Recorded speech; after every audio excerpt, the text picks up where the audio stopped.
Passamos então para o segundo exemplo, que é o Progressa. O Progressa é um programa no México bastante conhecido. Por quê? Porque ele foi o primeiro programa internacional que foi implementado de forma aleatorizada em larga escala. Tá? Então o Progressa, ele é um programa estilo Bolsa Família, que a gente conhece muito bem aqui no Brasil, que dá recursos para as famílias, desde que elas coloquem seus filhos na escola, façam os exames de saúde, exames de prevenção, acompanhamento na gravidez, esses indicadores que são importantes para o capital humano das famílias e das crianças. Então, temos aí o Progressa. Existe até hoje com outro nome, agora chama Oportunidades, e foi expandido e ampliado devido aos bons resultados que a gente vai ver. O programa foi aleatorizado, é o que a gente chama também de programa experimental, porque foi feito um experimento de escolher comunidades tratadas e controles de forma aleatória. Então a gente pode simplesmente comparar os indicadores médios do grupo de tratamento com os indicadores médios do grupo de controle, após o Progressa. Tá? Quando fazemos isso, nós podemos ver que das 506 localidades, ou municípios do México rural, principalmente em áreas rurais, né, o programa visava atingir principalmente as áreas mais pobres do México. Tá? 320 localidades formaram o grupo de tratamento. Tá? Então são 320 municípios que foram atingidos inicialmente pelo programa, estilo Bolsa Família. E os outros 186 municípios, vamos dizer assim, fizeram parte do grupo de controle, ou seja, não receberam os recursos. Em termos de frequência escolar dos meninos, como podemos ver no gráfico, um ano depois, a frequência escolar dos meninos do Progressa aumentou mais do que do grupo de controle. Tá? E isso foi resultado do programa. Tá?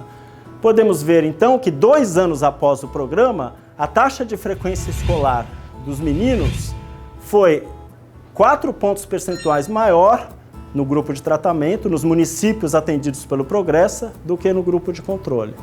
Tá? Um resultado importante que foi atingido pelo Progressa.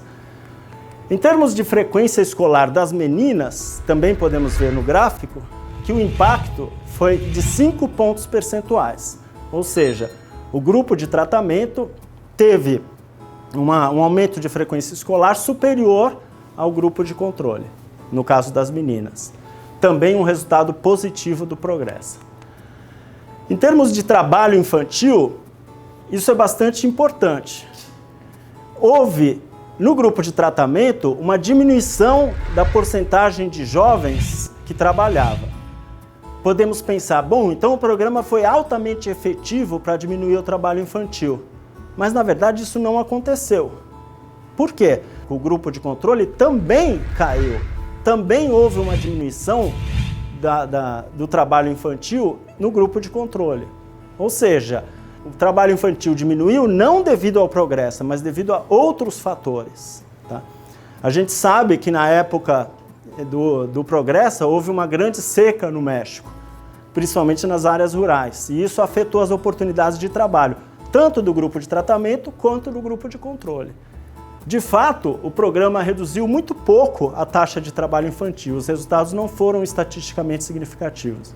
Mas isso mostra a importância de termos um grupo de controle, para sabermos se os resultados são ou não efetivos. Em termos de incidência de doenças, os resultados foram bastante impactantes.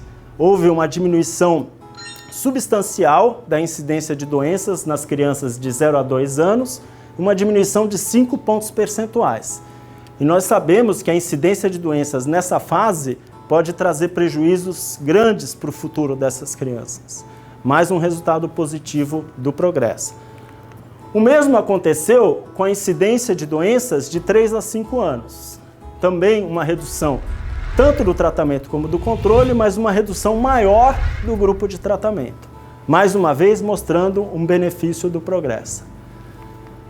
Enfim, Os resultados do Progressa estão disponíveis em vários papers e vários resumos. Foi um programa, como eu falei, bastante influente. Vocês podem procurar na internet novas evidências a respeito do Progressa. Mas ficou claro que o programa foi muito bem sucedido. Devido ao alto impacto do programa e custos reduzidos, a taxa de retorno do programa girou em torno de 8%, quando levamos em conta todos os benefícios e custos do programa. Ou seja, também um programa que faz sentido em termos econômicos.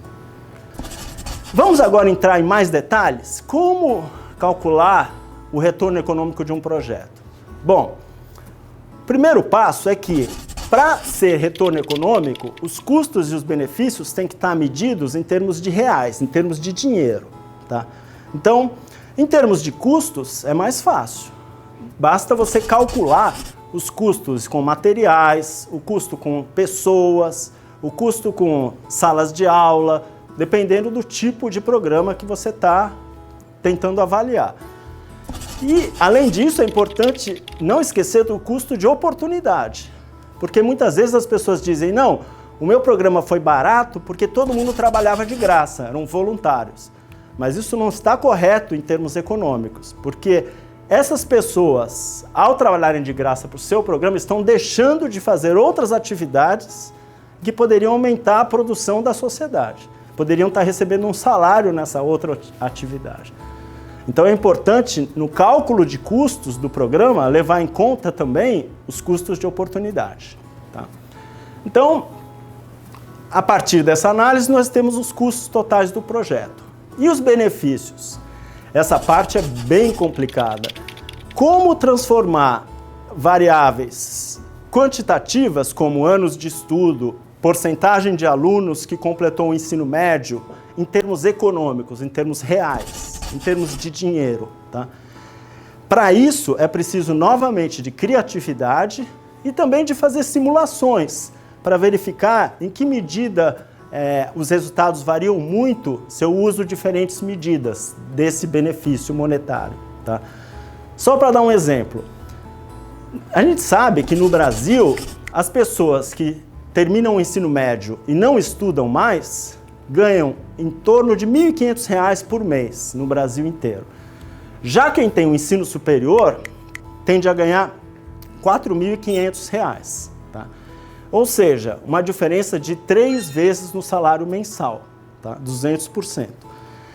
Isso significa que, se o meu programa aumenta a porcentagem de alunos que deixa de ficar no ensino médio e termina a faculdade, isso vai aumentar o salário desses jovens para o resto da vida.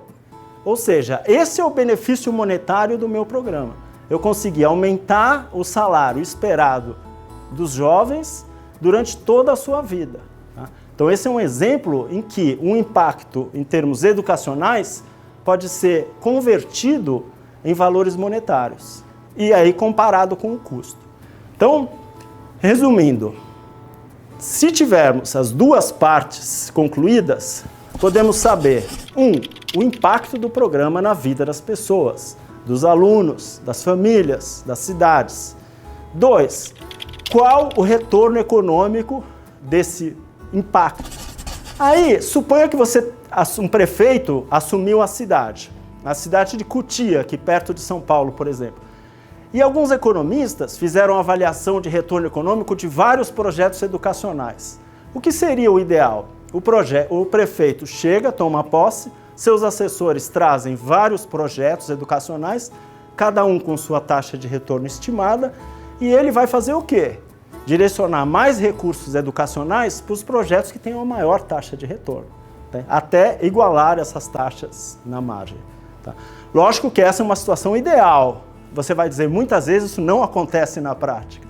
São decisões políticas, são decisões que não são baseadas em evidências, mas nós temos esperança de que, há algum tempo, com a disseminação dessa metodologia, alguns governantes comecem a fazer isso, para maximizar o retorno do dinheiro que é arrecadado através de impostos da sociedade em ações sociais.